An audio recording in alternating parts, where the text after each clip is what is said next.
not that we just embrace technology. When we now in the next 5 seconds, I'm going to throw out some words over here.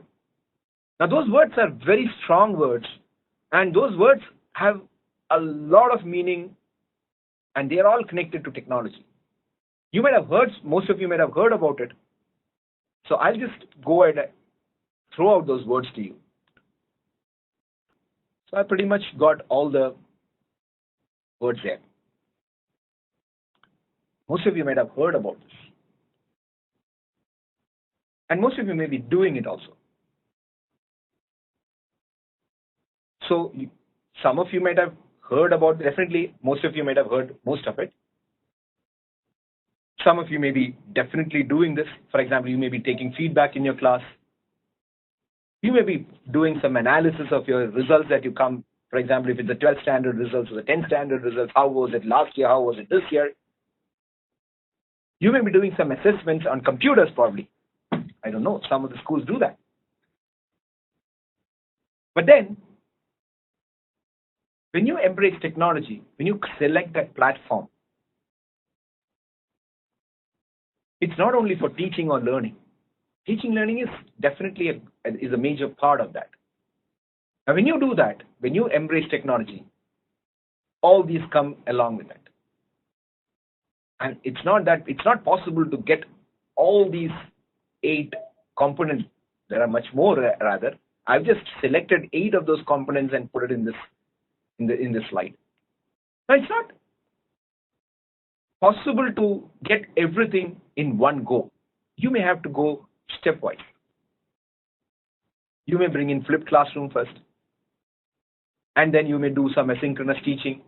Now let's see what are these. What exactly does these mean? So because I know that most of you may be new to these keywords or some of these processes. Now, flipped classroom is definitely something that we should do beyond Corona. That's how we need to be doing, because we cannot do the synchronous teaching probably for some time now. Even after Corona, the immediate. We don't know what the government is going to do. We don't know how Corona thing is going to, turn out to be. Maybe we may have to conduct batch-wise classes. We may have to do a blended learning. Blended means I have some online, some in person. So students may come to the school. I don't know. I'm just guessing. 2 days a week, 3 days a week. I don't know. We didn't know what's going to happen. I mean, we never expected what's happening right now. So be ready to expect. I mean, it could be anything. So you may have to do a lot of asynchronous teaching. Asynchronous means you have a lot of things, codes ready out there.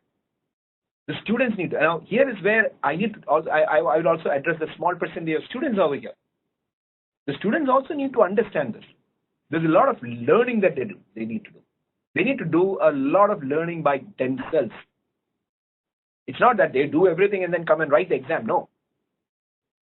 They need to understand that they also need to work together with the teacher if they want to learn something. So the teacher, now when you say flipped classroom, we could already you could have done. I mean, most of you we all do that. I mean, I know that there are a lot of applications out there like Byju's or Udemy or Coursera. A lot of courses that are out there. Khan Academy. There are a lot of things. So, and students. I mean, one way you can. I mean, every school should work probably is there'll be no homework. The homework is also flipped, because right now what happens is the teacher teaches something, and then the homework comes at the end of the class for the next day. But that will change now. You need to do the homework. You need to learn. You need to probably the 3 days that you're out of the school. You need to learn that. You need to study. It may be video. It may be some documents that are shared by whether it's university students. It may be a little more mature students. So you may be able to do some other things. So you need to do that, and then the students come in. So the student has already had an experience with the topic that you're talking about. They already experienced the topic. They may not have completely understood, but they have at least experienced something. Then this teacher can take them from that level of understanding to a higher level. We could have done that previously also, before COVID also. That's not the thing. So it's something new. So that's again going back to the kitchen. The whole ingredients were there, always there. But somehow I don't know how to use it, or I did not use it. I did not try it out. So flipped classroom, asynchronous teaching. Now all these things all those words or all those processes are interlinked. There's something feeding something to the other. There's something taking out data from one. So when you do the flipped classroom or asynchronous teaching, you could run some feedback. Like I did a poll. I could get feedback from the people. You could run small quizzes during the class when you're teaching online. Now those are the functionalities or features that you should look in your platform that you're going to take. Am I able to run some assessments during my class? So when my class is going on, am I able to throw a small quiz at the student? So I will throw a quiz which will have only 3 questions, 4 questions. It should get over in 1 minute or 2 minutes. It's a yes, no, 3.5, 8.9, something like that. So you get a feeling what's happening there. And that all that data actually you're grabbing from the student. And all that teaching that you do, whether it is in the flipped classroom or whether not the flipped classroom, the classroom that your online teaching that you do, that can be recorded. The session that I'm doing right now is being recorded. So if somebody has not attended this, then they can always go back and then see the recording at a later stage. So it's more of a creation of content again. So if I've done a course on, if I teach, let's say I teach computer programming or database in my college, if I'm able to record all those and store it in a repository on a long-term basis, I could ask my students to view that. It's not that I don't go and teach the next semester. I know that some people, the teachers over here, the first question probably comes is, does that mean you're going to do away with the teacher? Definitely not. It's not possible. What technology would do is take the teacher to the next level where they could engage with the students in a much more engaging level. So the whole thing goes to a repository. Assessment can become digital. When you do assessment in digital, I'll give a very small example of what digitization will help. How does it help you in understanding the students or understanding yourself? I'll come to that after this slide. So all these words that we see, they're all interlinked. When you get a personalized feedback, you know what the student have understood. So all these has to happen in a digital platform. And when you do a digital platform, don't do it in halfway. That's some mistake some people do. They say that, okay, I will do this part, I'll make this digital. No. If you do that, okay, you will get the benefits of that portion being digital. But then, unless you do from end-to-end digitization, you don't get the entire benefit of embracing the technology. And it's not easy to do it. It will take time. But let's start now. We should have started some time back. Then we would have not have been in a problem right now. The only thing, or the only part that we need to think about could be the teaching learning process. So the digital assessments, and then you have, it's a dynamic engagement, I can keep shifting the way because honestly, when I came for this session at 3:45 or 4 o'clock, I don't know whom I'm talking to. How do I know? So how do I create my content? If this whole content was aimed towards students, what would have been? But you have to create content that'll work for. There's something for everybody. So I need to know and you are the right people because you are in that domain. If you're in the school, you know that they're all 8th standard students, so it's easier. They are all from the 8th standard. They are all in the first year students or the second year students. It's easy. And you can keep changing your class, what pace that you need to know. Go. For example, you're doing a session of 1 hour. 20 minutes, give a quiz. Get the feedback.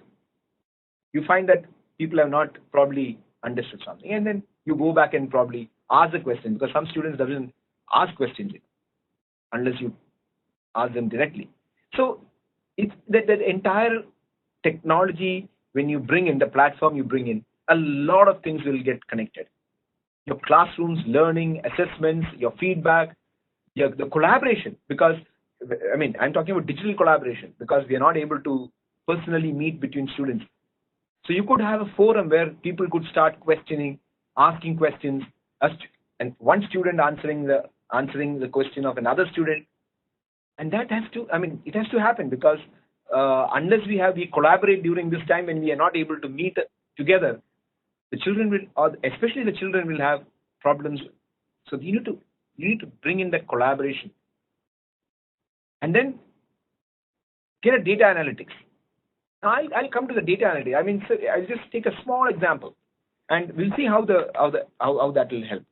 So I think we are almost 45 minutes. So I'll just get to that that small example of how analytics. You are all familiar with this screen. I hope you all have, probably most of you have used this Excel. This is just an Excel screen. So if you see the Excel screen, these are marks of some students. Okay, let's say I have 1, 2, 3, 4, 5, 6 students in my class, and then I'm taking an exam for 2 chapters, 2 or 3 chapters, 3-chapter exam, and I have 5 questions, and each of those questions, 5 questions, each of those questions actually connect to a particular concept that I've taught in this 3 chapters. So if I take my subject, let's say, so it could be about, let's say, computer programming. It could be about variables. Another concept may be about, let's say, expressions. Another concept may be of an if statement. So the questions could be connected to a concept. Now, if you analyze the marks that each student has got in each of those questions, if you keep writing that in a piece of paper, and then you will find that in this particular exam, everybody in the concept 2, there is a sudden dip. Everybody has pretty much answered, but there is a dip in the question number 2. Why? Is it because everybody? I mean, it's a coincidence. So if you take a 60 student or average, this gives you an idea. So when your assessments are online, you don't have to type it into an Excel sheet and all. That will automatically get into the database. This is only a minuscule. A minuscule means a very, very small thing that I'm showing when you have data analytics, or when you have technology built into your school. It's not only for teaching and learning. When you bring in that platform, there are a lot of things that will come. Now, this is only a small example I said. So I find that concept 2 is dipped down. Probably I have not taught it properly. This is a feedback for me. There could be a feedback for the students with the class average that we already do. And today, if I want to find where am I in my class, there is no way to find for a student of 8th standard. If they want to find out in a class average, where are they standing? There's no way to find out. If all assessments are online, and if all those marks, all those numbers are online, the student could themselves go. I mean, there are colleges doing that. There are universities doing that. There are a lot of people, but we need to get, schools, you need to do that. So you need to understand this. This gives you an understanding of the student. So technology, when you bring in, there are a lot of other things that come. It's not only teaching and learning. It's not only you put a camera and then teach the students. You need to take the entire platform, assessments, repository of what you've taught. So all this it's a combination of all these things that you need. So all these things, when you do, we go back to a slide which we saw in the beginning. The students' experience may increase. They get to know more. They're more concentrated. The classroom teaching becomes pure teaching, because some of the learning will happen outside the classroom and some of them will happen inside the classroom. Now, there is a problem today. This is only on teaching of whatever you want to use theory, but we still have problems of doing an experiment, let's say a physics experiment or a chemistry experiment. Now, those things have to be solved by some simulations and so on, because you can't get the student to a lab, or they will have to have these in their house. I mean, it's quite difficult. So there the technology cannot, I mean, technology has got some answers for that, but then it's not completely, experiential for the students. It could be a simulation of those things. So identify the right digital platform. That's the key part of it. And we have seen what are those components that come. And when you embrace the technology, again, good knowledge of the domain, what are the challenges? We've gone back to the same slide again. Okay.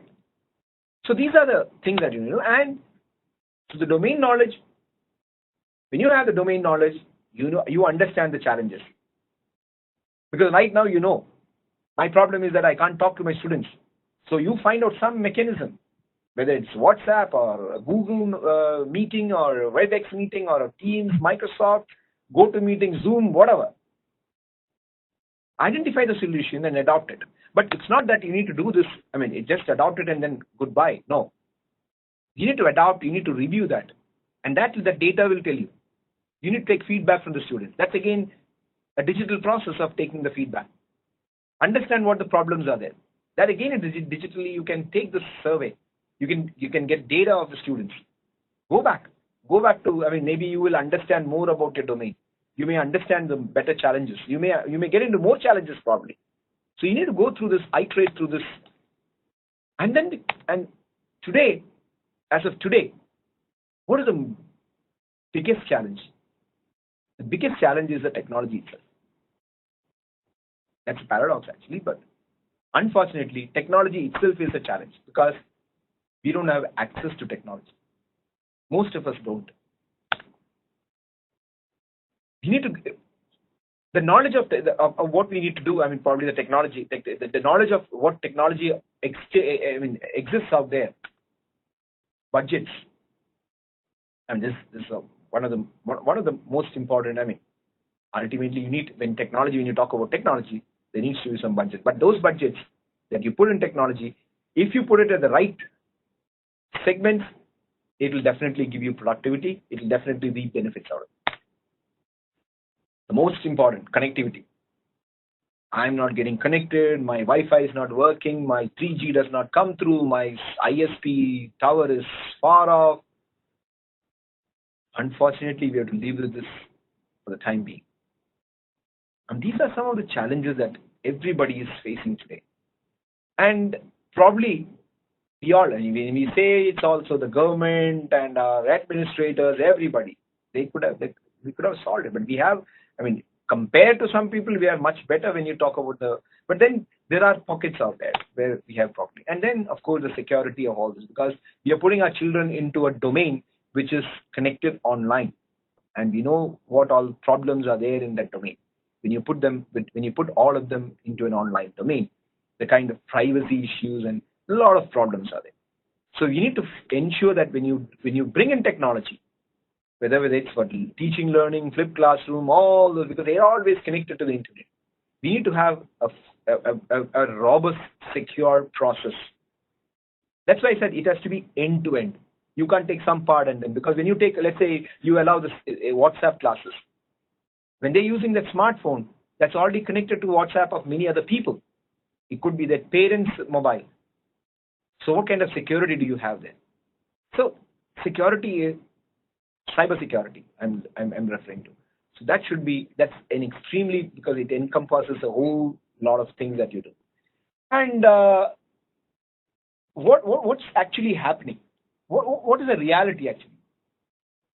In reality, what's happening is, this is something that I would like to discuss probably. I would like to read this. There's no technology here. This is the real situation. I can talk about flipped classroom. I can say that 2 MB connection, I'll teach online, my video will come, my audio will come, I'll store it in a server, you can download from there. All those things you can say. But what is the reality also you should understand? Because you all are now connected. You're all listening to me. I'm able to connect to you. But there are a large number of people who are not able to do this. Where are we addressing that? This is a problem. I'm moving. So we need to understand, we need to be knowing what's happening out there. So if you see what is the electricity, I mean, see, these are actual figures that I pulled out of ministry sites. Although 99% is having a power connection, 16% receive 1 to 80 hours of electricity daily. So how do you charge your mobile? How do you charge your laptop? We'll come to the laptop and smartphones shortly. I'm talking about only the power. There are only 38. If my numbers are right, there are only 38% people who are connected on TV in India. So if you're trying to stream through TV, there is a large group of people, a large percentage of the population who does not have connection to the TV or the lessons that come on the TV. So the smartphones, it's not huge number. And I would like to go slightly fast here. These are numbers which you can pull out, but this is just to make you understand. Or maybe you could ask questions and then we could discuss. There's no. I don't have an answer for this, or I don't have a solution for this, honestly. Actually, I'm part of the problem also. So, if you, this last slide, this slide is more very, very, very, very, very, very important. This is important. This slide is talking about people between the age 5 and 24, and that's the group that who are going through education or teaching and learning process. You bring in technology, all those things. 8% only have access to both computer and internet. So what are the remaining 92% doing? Are they able to access? You go to your village, there are schools, number of schools there. Do they have an internet connectivity? Can they come to the school? No. So where are they sitting? Are they having internet connection over there? These are some questions that, I want to share these questions with you because we should be thinking about it. And that's where probably, there's nothing much we can do, but maybe we can do in your societies, give connect, probably bring them, teach them. I know there are a lot of people doing that community work, but even that, because of the lockdown, people are not able. So there's a big digital divide. There is a digital divide, and that's going to increase because of the corona. So we need to solve that also somehow. We need to